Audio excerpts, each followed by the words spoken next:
Good morning, students. Welcome once again. I hope all of you will be good. Students, आज हम कक्षा 3 की हिंदी पाठ्य पुस्तक नीलमणि का पाठ 18 चिरौटे का बदला पढ़ेंगे। यह एक लोक कथा है। लोक कथा का मतलब होता है गांव में प्रचलित कोई कहानी या कथा। और यह जो लोक कथा है डॉक्टर श्री प्रसाद द्वारा रचित है।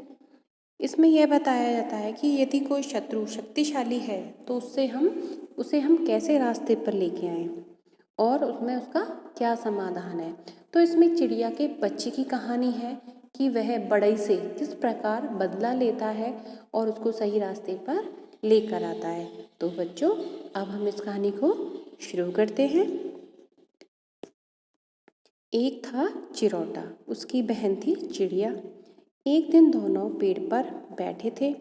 उस पेड़ के नीचे एक बढ़ई काम कर रहा था। चिरौटे ने बीट बढ़ई की नाक पर गिर गई। बढ़ई को बहुत गुस्सा आया और उसने चिरौटे की बहन चिड़िया को पकड़कर पिंजरे में बंद कर दिया। चिरौटा बड़ा दुखी हुआ। उसने बढ़ई से कहा, चिड़िया को पिंजरे में बंद मत करो, भाग यहाँ से। बड़ा आया चिड़िया वाला, भाग जा नहीं तो मैं तुझे मार डालूंगा, बढ़ई बोला।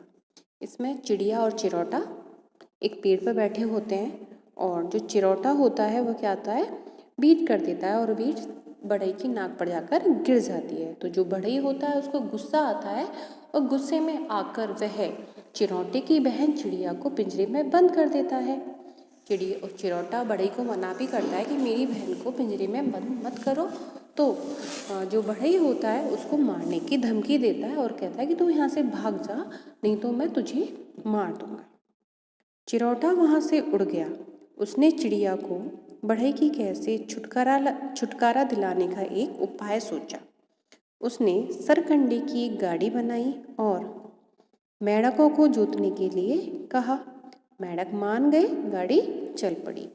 अब चिरौटा वहाँ से उड़कर चला जाता है और अपनी बहन चिड़िया को छुड़ाने के लिए कुछ सोचता है।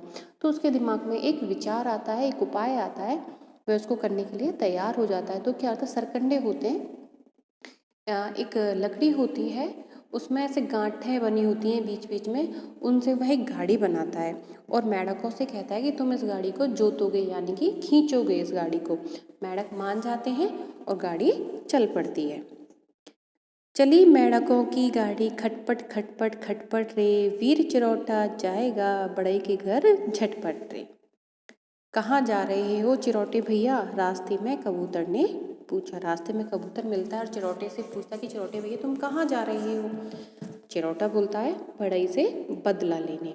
उसने मेरी बहन चिड़िया को पिंजरे में कैद कर दिया है। चिरौटा बोलता है कि मैं बढ़ई से बदला लेने जा रहा हूँ क्योंकि उसने मेरी बहन चिड़िया को पिंजरे में बंद कर दिया है। मैं भी तुम्हारे साथ चलूँ। कबूतर उसको बोलता है, क्या मैं तुम्हारे साथ चलूँ? तो वो कहता है चलो, और कबूतर गाड़ी में आकर बैठ जाता है और गाड़ी आगे बढ़ती है। कहाँ जा रहे हो चिरौटे भैया, बिच्छू ने पूछा। आगे बिच्छू मिलता है, वो भी वही कोई सवाल करता है कि चिरौटे भैया कहाँ जा रहे हो, और चिरौटे का वही जवाब होता है, बढ़ई से बदला लेने। चिरौटा बोलता है, मैं भी तुम्हारे साथ चलूं। बिच्छू ने कहा। बिच्छू ने भी वही कहा कि मैं तुम्हारे साथ चलूं। वो कहता है चलो, और बिच्छू गाड़ी में आकर बैठ गया। गाड़ी आगे चल दी। कहाँ जा रहे हो चिरौटे भैया। जब गाड़ी और आगे बढ़ी तो मटर के दानों ने पूछा। आगे मिलते हैं मटर के दाने, वो भी वही सवाल पूछते हैं कि कहाँ जा रहे हो चिरौटे भैया, और उसका वही जवाब होता है कि मैं अपनी बहन का बदला लेने बड़े के पास जा रहा हूँ, उसने मेरी बहन को कैद कर दिया है। बढ़ई से बदला लेने, उसने मेरी बहन चिड़िया को कैद कर दिया है। क्या हम भी तुम्हारे साथ चलें, मटर के दानों ने पूछा। चलो, और मटर के दाने भी गाड़ी में आ बैठे। गाड़ी में अब कई लोग सवार हो गए थे। गाड़ी आगे बढ़ती जा रही थी, तभी रास्ते में कांटे मिले। गाड़ी में इतने लोगों को देखकर कांटों ने पूछा, कहाँ जा रहे हो चिरौटे भैया। बढ़ई से बदला लेने, उसने मेरी बहन चिड़िया को कैद कर दिया है। जब कोई उससे सवाल पूछता तो उसका एक ही जवाब होता था कि मेरी बहन को छुड़ाने जा रहा हूँ, बढ़ई से बदला लेने जा रहा हूँ, क्योंकि उसने मेरी बहन चिड़िया को पिंजरे में बंद कर दिया है। तो कांटे कहते हैं हम भी तुम्हारे साथ चलें? तो वो कहता है चलो, और फिर कांटे भी गाड़ी में आकर बैठ जाते हैं।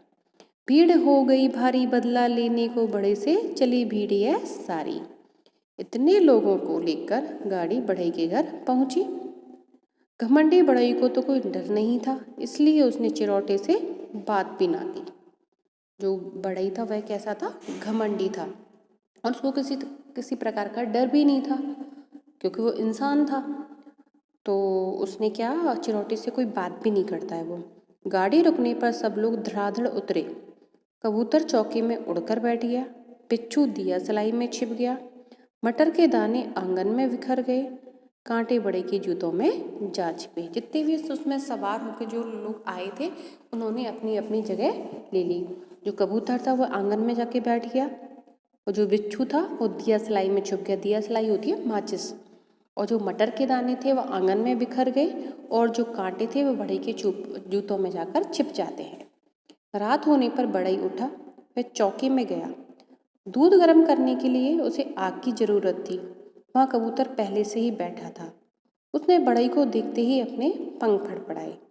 चूल्हे में पड़ी राख उड़कर बढ़ई की आंखों में चली गई। अब बढ़ई ने जल्दी से दिया सलाई जलाने की कोशिश की, पर जैसे ही दिया सलाई की डिब्बी खोली बिच्छू ने डंक मार लिया, क्योंकि सब लोगों ने सोच रखा था किस प्रकार बढ़ई से बदला लेना है। तो रात होती है, सब लोग रात का इंतजार करते हैं, रात हो जाती है। बढ़ई को दूध की ज़रूरत पड़ती है, तो वह दूध गर्म करने के लिए चूल्हे के पास आता है। चूल्हे के पास क्या होता है, कबूतर पहले से बैठा होता है। तो जैसे ही उसके पास आता है तो जो कबूतर है वो अपने पंख फड़फड़ाता है, और उससे जो पंख फड़ाने से जो राख उड़ती है वह बढ़ई की आंखों में चली जाती है। तो फिर बढ़ई क्या करता है, जल्दी से दिया सलाई जलाने की कोशिश करता है, लेकिन जैसे ही वो दिया सलाई को खोलता है, माचिस को खोलता है, उसमें से जो बिच्छू है उसको डंक मार लेता है। ऊ ई कहते कहते बढ़ई रो पड़ा। उसने जूते पहने और घर के बाहर भागना चाहा, पर जैसे ही उसने जूतों में पाँव डाला, पाँव में कांटे चुभ गए। घबराकर वह नंगे पाँव भागा तो मटर के दानों पर जा फिसला, क्योंकि सबने पहले से सोच रखा है कि वह कैसे कैसे करेगा और हमें क्या क्या कार्य करना है। तो जब उसको बिच्छू काट लेता है तो वह रोने लग जाता है और जूते पहनकर घर से बाहर भागने की कोशिश करता है। तो जैसे ही वो जूता पहनता है तो उसके पैरों में कांटे चुभ जाते हैं। अब वो जूतों को उतार के भागता है तो जो मटर के दाने बिखरे हुए थे उनसे वह फिसल जाता है।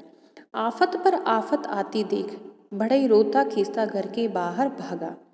घर के बाहर चिरौटा बैठा था। और बढ़ई राम, और कुछ चाहते हो? चिरौटे ने पूछा। मैं अब कुछ नहीं चाहता चिरौटे भैया, मुझे क्षमा कर दो, बढ़ई रोता हुआ बोला।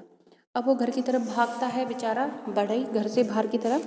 तो चिरौटा पहले से वहाँ बैठा हुआ था, तो वो कहता है मजाक में उससे कि कुछ और भी चाहते हो या इतना ही कम है?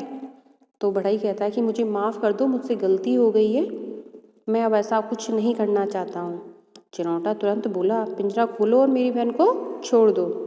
बढ़ई ने हार मानकर चिड़िया को अपनी कैद से आज़ाद कर दिया।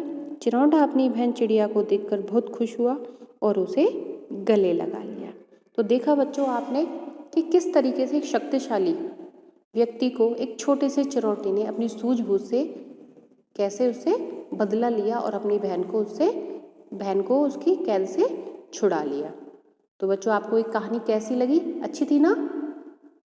तो इस कहानी को और एक बार और पढ़ना अच्छे से, तो आपको और भी मज़े आएंगे।